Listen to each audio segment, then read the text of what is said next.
বাঙালিদের উপর হেনস্থার অভিযোগ করেছেন মুখ্যমন্ত্রী মমতা বন্দ্যোপাধ্যায়, তবে কি ভিন রাজ্যে বাঙালিরা সুরক্ষিত নয়?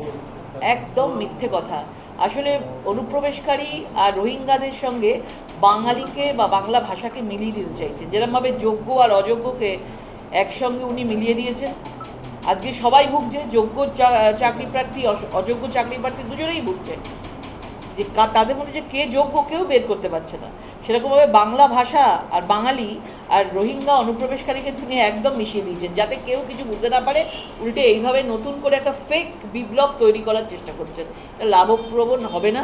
বাংলার বাইরে বাঙালিরা যারা নাগরিক আছে, ভারতীয় নাগরিক রয়েছেন, বাঙালিরা বাংলাভাষীরা অনেক সুরক্ষিত আছেন আমরা দেখি, এবং তারা অনেক কখনো ভাবেই না যে এই বাংলায়, এই তৃণমূলের বাংলা যতক্ষণ সরকার আছে, এই সরকারের আমলে কখনো আমরা বাংলায় ফিরব।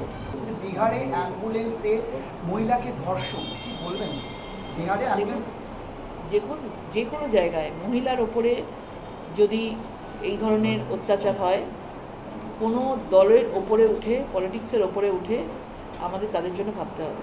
যদি সেটা হয়ে থাকে, খুব নৃশংস, খুব খারাপ, তার জন্য শাস্তি পাওয়া উচিত।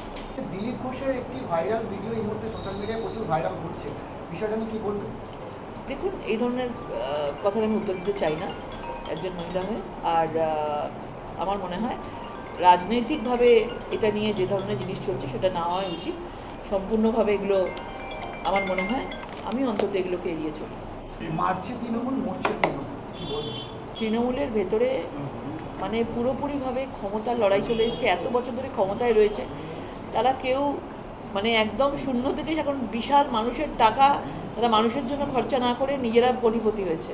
প্রত্যেকটা ঘরে ঘরে দেখবেন তৃণমূলের পঞ্চায়েত প্রধান থেকে শুরু করে তারা মানুষকে কিছু সেবা দিতে পারেনি, তারা নিজেরাই কোটিপতি হয়েছে।